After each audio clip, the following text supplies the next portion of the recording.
Qui va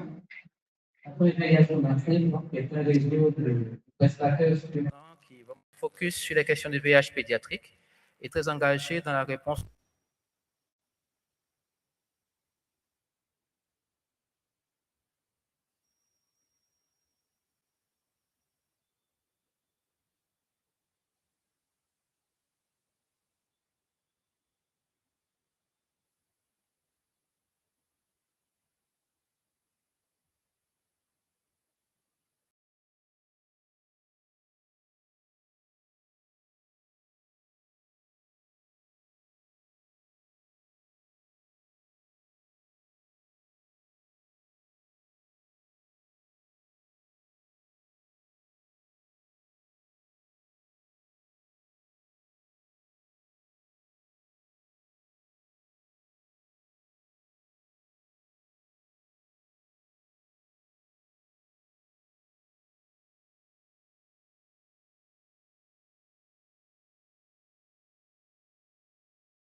Mais surtout la prise en charge des enfants qui vont avec le VIH.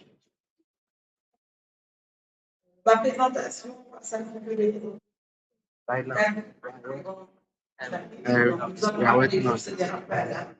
aborder les chiffres, la prévalence chez les adolescents dans un premier temps, chez les enfants. Parler de l'état des lieux des plateformes existantes. Partager avec vous aussi certaines interventions qui sont là pour être terminé par les perspectives. Nous de here anything. Ça, c'est les pour dire selon la sous-région ouest. 368 000 enfants vivent avec le VIH. Donc, c'est les dernières statistiques de 2025.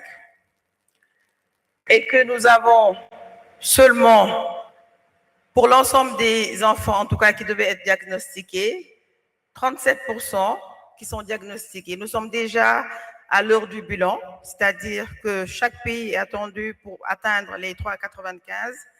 95% des enfants devraient être diagnostiqués, 95% des enfants devraient être mis sous traitement et 95% des enfants devraient avoir une charge virale indétectable. Donc, seulement sur 8 enfants, on va dire, 4 sont mis sous traitement antirétroviral. Donc, les directives nous demandent en tout cas de faire le diagnostic précoce pour chaque enfant né de mère séropositive à peu près 2 mois. Seulement,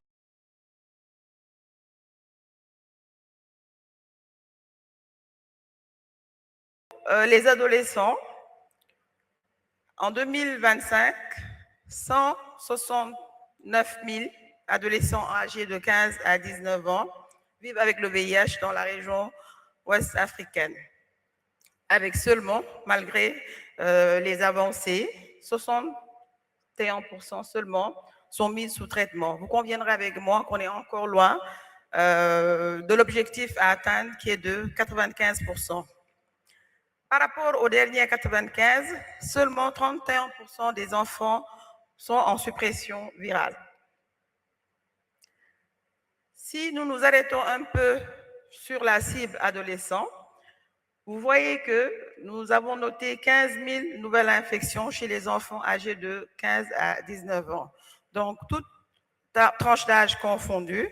Les statistiques ont montré que les nouvelles infections, nous les retrouvons surtout chez les adolescents dans nos différents pays. Malgré les interventions, donc de 2010 à 2025, nous avons connu une réduction de moins de 52% des nouvelles infections. Je ne vais pas revenir sur la féminisation de l'infection, donc c'est aussi valable puisque nous voyons que 82% des nouvelles infections, on les retrouve chez les adolescentes, chez les jeunes filles en l'occurrence, et que 85% de ces adolescents résident en Afrique subsaharienne. Où est-ce qu'on en est par rapport à la couverture antirétrovirale chez les enfants? La moyenne sous-régionale, nous sommes à 37%, avec des écarts qui vont de 69 à 18%. Donc 69, c'est le Togo. Le Cap-Vert aussi a fait d'énormes progrès, mais force est de constater que nous sommes encore loin de la cible des 95%, malgré les avancées. Juste peut-être rappeler que les programmes de PTME qui ont été implantés dans la plupart de nos régions depuis les phases pilotes dès les années 2000 ont été décentralisés, mais malgré ces programmes de PTME qui sont vraiment passés à l'échelle, nous avons encore malheureusement des enfants infectés via la transmission mère-enfant. Qu'en est-il des plateformes des adolescents par rapport à notre sous-région? Juste partager avec vous quelques expériences.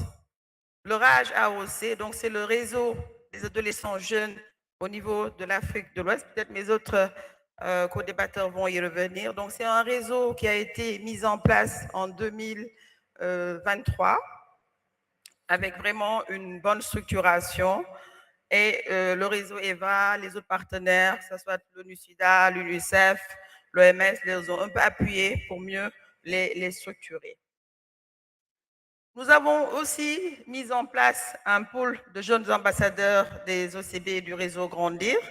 Donc le réseau Grandir, Rodrigue peut-être pourra y revenir dans les discussions, est un réseau qui regroupe des associations de jeunes vivant avec le VIH, avec plein d'interventions quand même qui ont apporté le valeur ajouté dans le cadre de la réponse.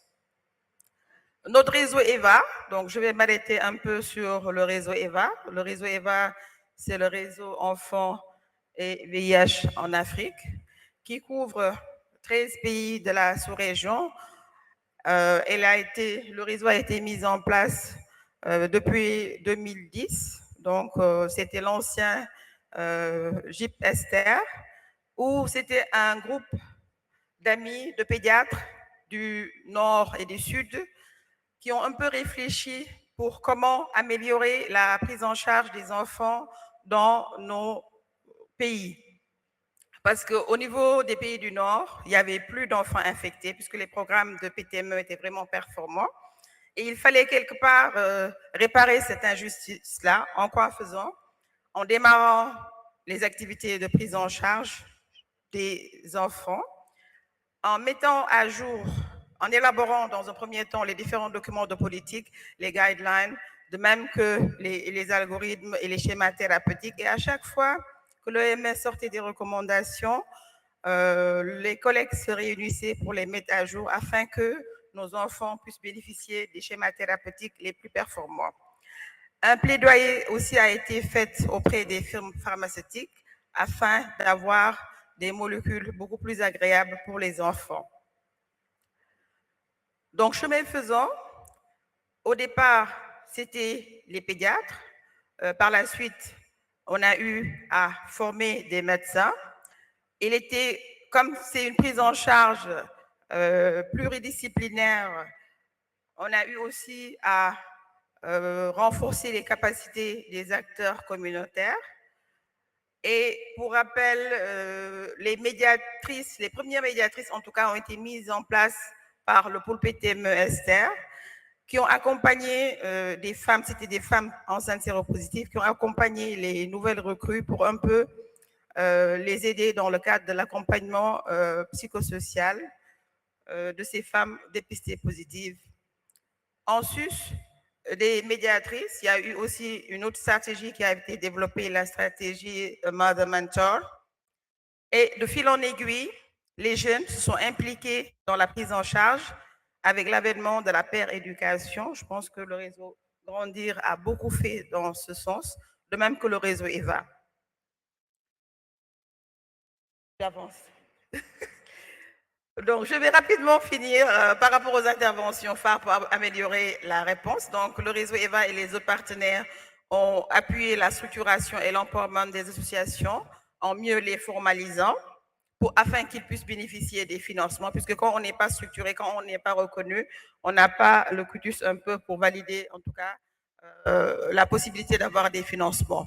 Un document de plaidoyer a été élaboré par les trois réseaux, le réseau EVA, le réseau Grandir Ensemble et le RAJ AOC, qui a été mis à jour cette année. Donc, c'est un excellent document de plaidoyer qui est disponible, qui retrace un peu les indicateurs en lien avec la cible adolescent. Juste peut-être partager avec vous une injustice, si je peux le dire comme ça. Dans la cascade des soins, nous avons la cascade des soins chez les adultes, la cascade des soins chez les enfants de 0 à 15 ans. Par contre, pour les adolescents, beaucoup de pays n'en disposent pas. Il faudra peut-être travailler dans ce sens-là. L'intervention traceur, c'est le renforcement des capacités en VIH, en droit à la santé sexuelle et reproductive, aussi par rapport aux gens, à travers l'organisation de webinaires, les groupes de parole, les séminaires EVA et des ateliers sur la recherche opérationnelle. Par rapport aux perspectives, on devra continuer la sensibilisation avec une sensibilisation combinée en utilisant des plateformes digitales. C'est les jeunes, donc il faudra vraiment utiliser les canaux quissiers pour mieux les sensibiliser, contractualiser avec les porteurs de voix, les influenceurs, les religieux, passer à l'échelle de dépistage communautaire avec l'utilisation des tests salivaires. Donc, j'insiste souvent sur le premier 95. Donc, il faut laisser personne en rade afin d'avoir vraiment le suivi à tous les niveaux. Il faudra aussi, nous sommes à l'heure de l'intégration, intégrer d'autres thématiques, donc la santé mentale. Le réseau EVA est en train de travailler là-dessus à travers des projets. Cédina va y revenir, le genre. Mais il faudra aussi renforcer le plaidoyer pour augmenter les financements multilatéraux. Beaucoup de sessions en lien avec les financements ont été organisées durant cette ICASA-là. Enfin, continuer le réseautage avec toutes les associations de jeunes. Merci à l'UNICEF pour les diapos par rapport aux données. Merci à l'ensemble de nos partenaires. Merci aussi pour l'attention.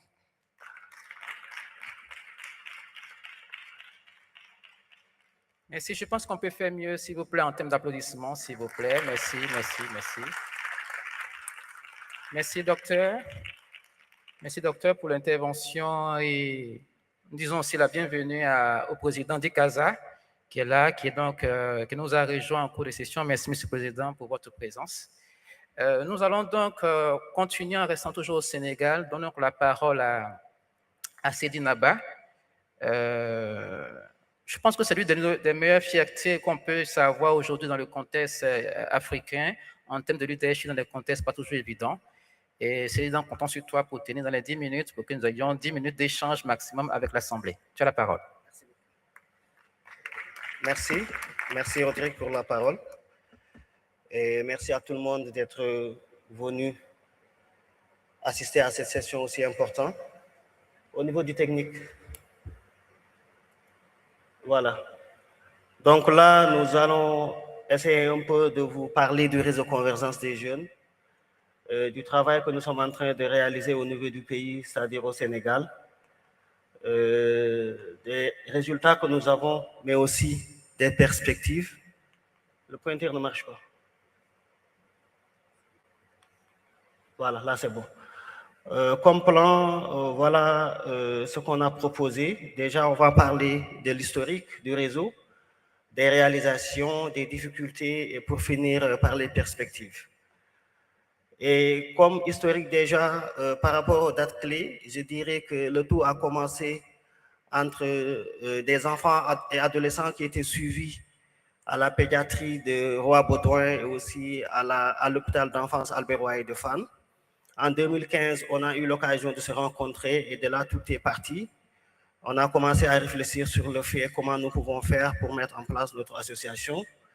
Et finalement, c'est en 3 avril 2018 qu'on a eu à organiser notre première assemblée générale constitutive après échange pour une élection du bureau. Et le 1er octobre 2021, on a aussi organisé notre deuxième assemblée générale de renouvellement du bureau. Et en décembre 2023, on a eu l'honneur non seulement de participer à la mise en place du RAS plus AOC, mais aussi de faire partie des organisations membres fondateurs de ces réseaux. Cette activité a été organisée à Yaoundé en 2023. Je pense qu'ici, il y a une erreur. Et en novembre 2024, aussi, on a eu à organiser notre 3e assemblée générale de renouvellement du bureau. Et par rapport aux réalisations, déjà, on va parler de ce qu'on a eu à faire dans le cadre de la prise en charge. Et en 2018, nous avons commencé déjà au sein du réseau à avoir pas mal de médiateurs qui sont non seulement recrutés, mais aussi formés au niveau national, plus particulièrement dans la région de Dakar, à l'hôpital d'enfance Albert Royer, mais aussi à la pédiatrie de Baudouin. Moi-même, c'est à cette année que j'ai commencé à travailler là-bas. Et après, comme activité aussi, on a eu à faire pas mal de dépistage de la fratrie de la cohorte d'enfants suivie à l'hôpital d'enfance Albert Royer.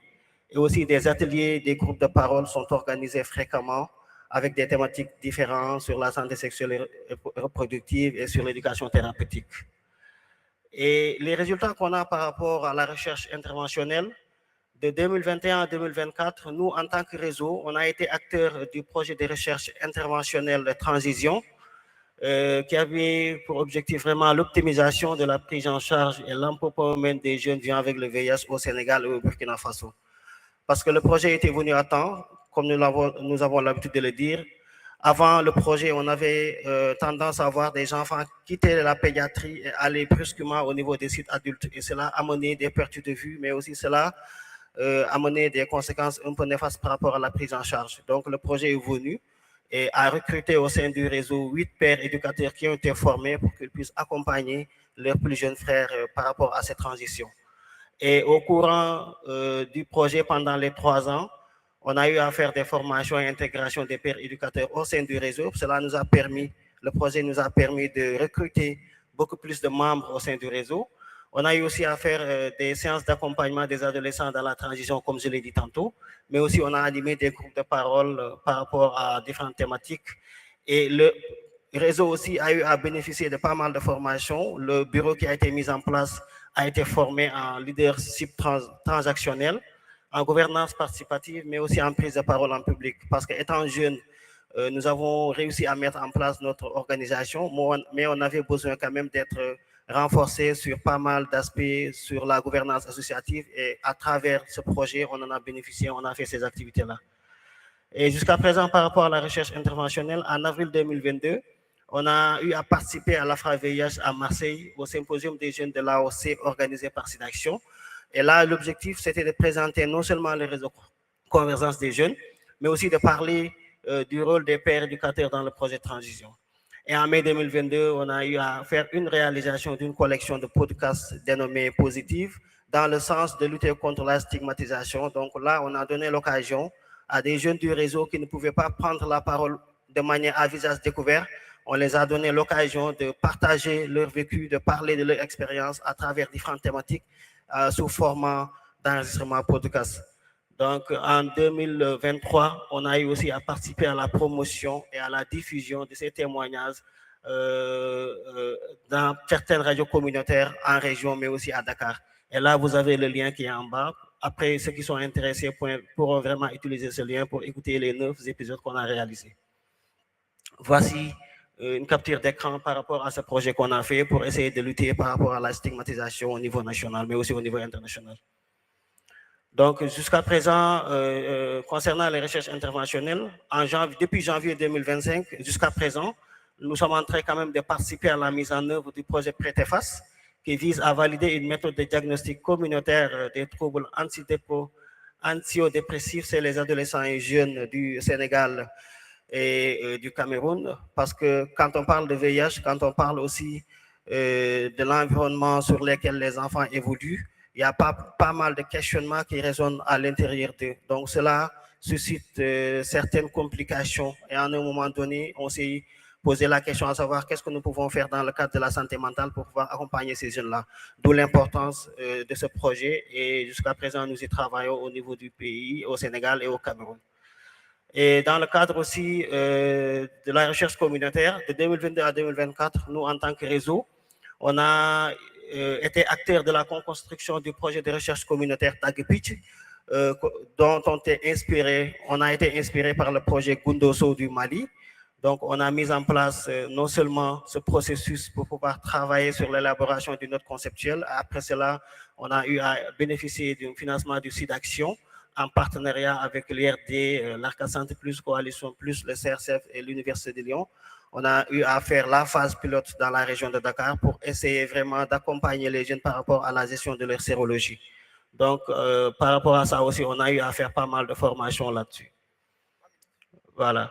Donc ça, c'est juste à l'occasion du 1er décembre 2025, on a eu à faire le lancement officiel de 2 vidéos courts-métrages pour vraiment valoriser le travail qu'on a eu à faire dans Tagepich, mais aussi pour montrer un peu à quoi ressemble la vraie vie des jeunes ou même des enfants vivant avec le VIH. Ça aussi, ça fait partie des vidéos, donc à chaque fois on a des liens. Si vous en avez besoin, il suffit de me contacter, comme ça on va partager. Et par rapport à l'accompagnement des programmes de santé, il y a eu pas mal de conventions qui ont été signées entre les réseaux Convergence et les structures, les partenaires de santé au niveau national. Donc, on a eu à signer pas mal de conventions, mais aussi on a bénéficié de pas mal de formations venant d'eux. Et nous participons aussi à la mise en œuvre des projets qui sont mis en place au niveau national. Par rapport aux difficultés, on dirait que les jeunes du réseau subissent encore une forte autostigmatisation et stigmatisation qui limite leur participation, leur visibilité, et aussi cela réduit l'engagement et la confiance de ses membres. Et en cela aussi, on a beaucoup de jeunes engagés dans les réseaux qui ont déjà connu des ruptures scolaires, sociales et familiales, ce qui complique un peu leur stabilité et leur engagement durable. Parce que quand même, en termes d'engagement durable, on a besoin des jeunes qui sont bien sur le plan mental, qui sont bien sur le plan scolaire, qui sont bien sur le plan familial. Et quand on a des jeunes en face de nous qui ont ces ruptures, donc là, on risque vraiment, à un moment donné, de perdre de fil le travail qu'on faisait. Donc, ça fait partie des difficultés les plus pesantes actuellement. Et en termes de perspective, on a le renforcement de capacités qu'on veut continuer parce qu'à chaque assemblée générale, on renouvelle notre bureau. Donc, ces jeunes qui viennent, eux aussi ont besoin d'être renforcés sur les différentes thématiques pour pouvoir gérer vraiment ce leadership qui a été déjà appliqué. Aussi, l'utilisation des technologies numériques pour étendre notre champ d'action et vraiment avancer par rapport à la lutte contre la stigmatisation, mais aussi par rapport à tout ce qu'on fait en termes de prévention et de prise en charge. Et parler aussi de la solidarité et interculturalité. Cela a été déjà commencé depuis décembre 2023 avec la mise en place du réseau RAS plus AOC, dont je fais partie du conseil d'administration. Donc, ça aussi sont des aspects sur lesquels on veut vraiment continuer le travail au niveau sous-régional, mais aussi au niveau de toute l'Afrique, mais aussi la durabilité du réseau, mise en place des mécanismes de financement autonomes, c'est-à-dire des cotisations, des projets génératrices de revenus, ce qui permettra au réseau vraiment d'être autonome, de fonctionner. Comme on a l'habitude de le dire, actuellement, nous faisons face à pas mal de crises économiques partout dans le monde. Donc, à nous de voir quelle stratégie mettre en place pour pouvoir avoir des ressources endogènes qui nous permettront vraiment de survivre face à ces situations-là. Donc, en grosso modo, c'est ça que j'avais à vous présenter et merci pour votre aimable attention.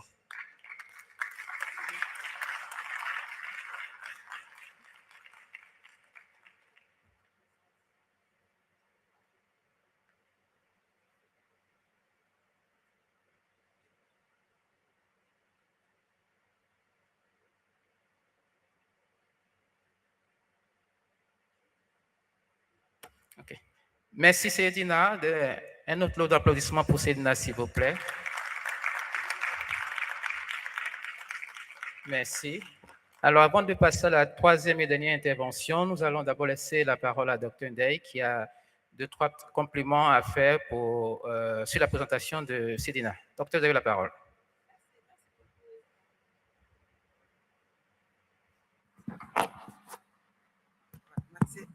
Merci, monsieur le modérateur. Merci beaucoup, Seydina, par rapport à cette très belle présentation qui replace en tout cas l'importance des associations de jeunes dans le cadre de la réponse.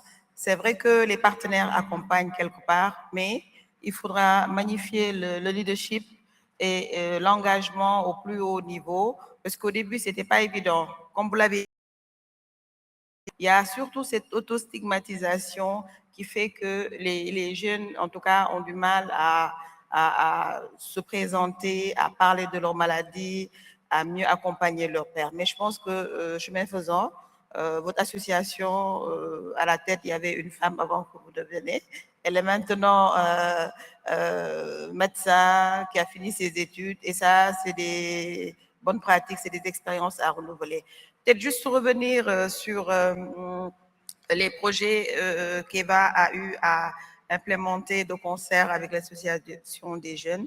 Il a parlé de transition qui a été développée au niveau du Sénégal et du Burkina Faso. Les résultats, les excellents résultats nous ont valu quand même de pouvoir bénéficier du financement additionnel d'Expertise France pour le passer à l'échelle au niveau de la sous-région. 2 autres pays ont été enrôlés. En l'occurrence, il s'agit de la RCA et du Bénin, et on est en train de dérouler ces projets-là.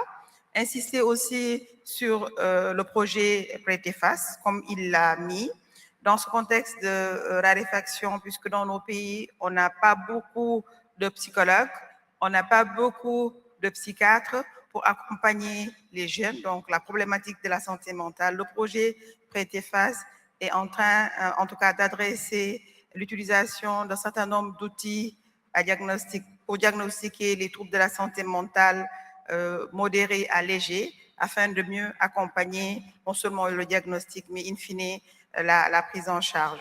Je vais peut-être revenir, comme on est à l'heure des innovations, juste peut-être insister sur un projet, le projet Cabrelado, qui est en train de finir. Hein. Nous l'avons mis au niveau de 4 pays.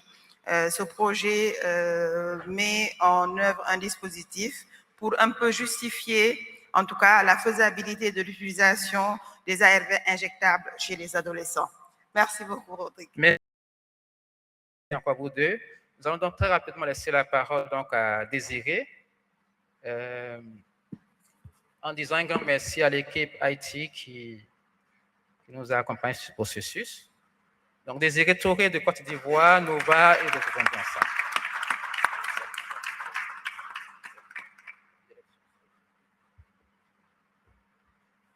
Donc, bonjour à tous. Je suis Touré Désiré de la Côte d'Ivoire. J'ai l'habitude de me présenter comme un fruit du SANSAS.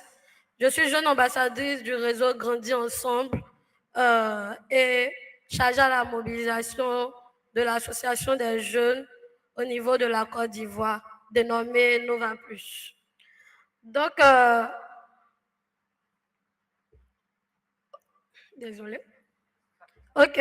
On a pour thème aujourd'hui l'implication optimale des plateformes d'adolescents dans la réponse pour mettre fin au sida d'ici 2030. Comme constat et besoin identifié, nous avons eu un accès limité au traitement. Donc, seulement 37% des enfants vivant avec le VIH reçoivent un traitement antirétroviral en Afrique de l'Ouest et en Afrique centrale, contre 61 en Afrique de l'Est. Une transmission verticale qui persiste encore. Dans certaines régions, notamment en Afrique de l'Ouest et centrale, les taux de transmission mère-enfant dépassent encore 20%. L'inégalité structurelle. On a un manque de financement, un faible leadership politique et l'absence de services adaptés aux enfants et adolescents.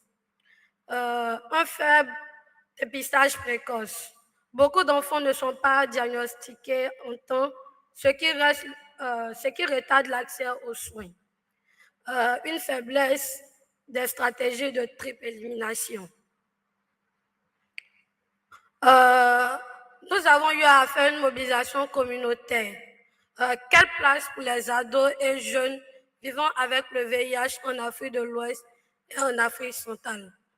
Pendant longtemps, l'enfant et adolescent nés ou vivant avec le VIH sont restés de sains bénéficiaires, alors que nous avons une meilleure compréhension de nos besoins et ceux de nos pairs. Donc, nous ne sommes pas de simples numéros ou des codes sur des dossiers. Nous existons. We are not data or medical aids. Il y a eu des dynamiques des jeunes ambassadeurs du réseau Grandir ensemble. Donc, il y a des formations, des médias training, la prise de parole en public, le plaidoyer. Le plaidoyer se fait au niveau national comme au niveau international. Des coachings continus au niveau de nos associations mères, au niveau du réseau Grandir ensemble, le réseautage actif, rencontres régionales, activités communes. Ici, disons que moi, je dis que notre implication a commencé avec le réseau Grandir ensemble. Parce que le réseau Grandir ensemble a été créé depuis 2017.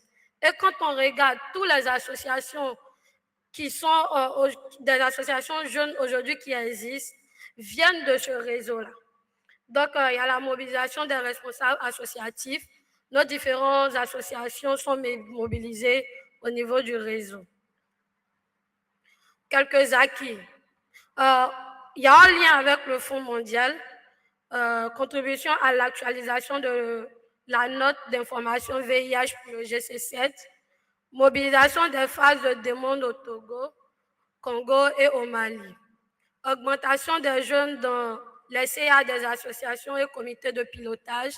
Je suis un exemple, je fais partie du CA du Centre SAS et du comité de pilotage du projet passerelle au niveau de la Côte d'Ivoire. Des évolutions dans les CCM, cas du Burkina Faso, du Congo et aussi même du Mali. Les activités réalisées. Le plaidoyer national fait par les jeunes plaideurs leaders du réseau Grandir ensemble. Donc, on fait des plaidoyers au niveau national.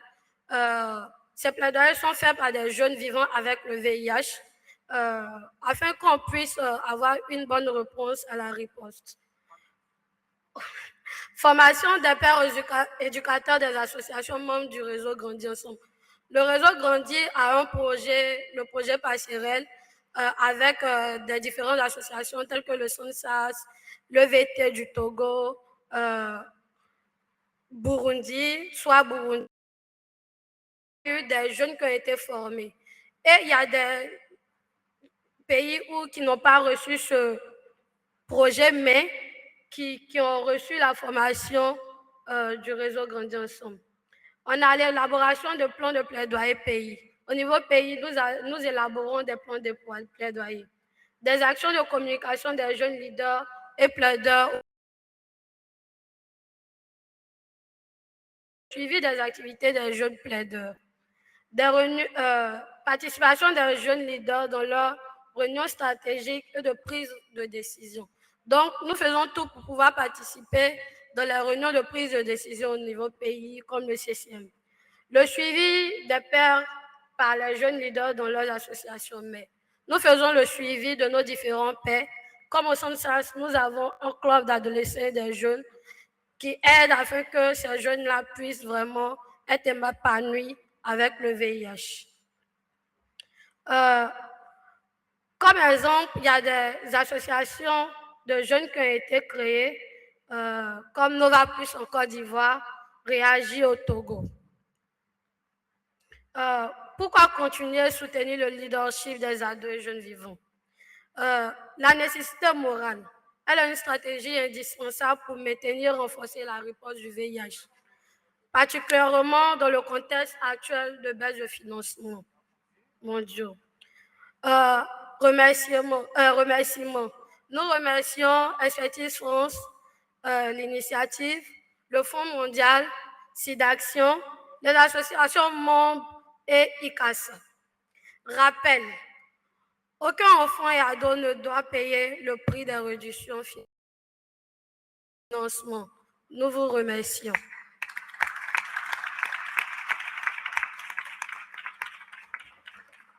Merci Désiré, merci Dr. Ndeye, merci Cédina. Encore un tour d'applaudissement s'il vous plaît. Et un lot d'applaudissements également pour vous qui êtes venus si tôt nous soutenir pour un 3e jour. Voilà, merci. Alors, il nous reste environ 6 minutes. Nous allons essayer de les exploiter. Merci aux intervenants d'avoir permis d'avoir ces 6 minutes pour interagir. Nous ne pourrons peut-être pas prendre beaucoup d'intervenants, mais s'il y a 2 personnes qui veulent intervenir, soit une contribution, soit une question, de façon succincte, s'il vous plaît, nous sommes ouverts pour les interventions. Merci de lever la main et nous venons vers vous pour une intervention.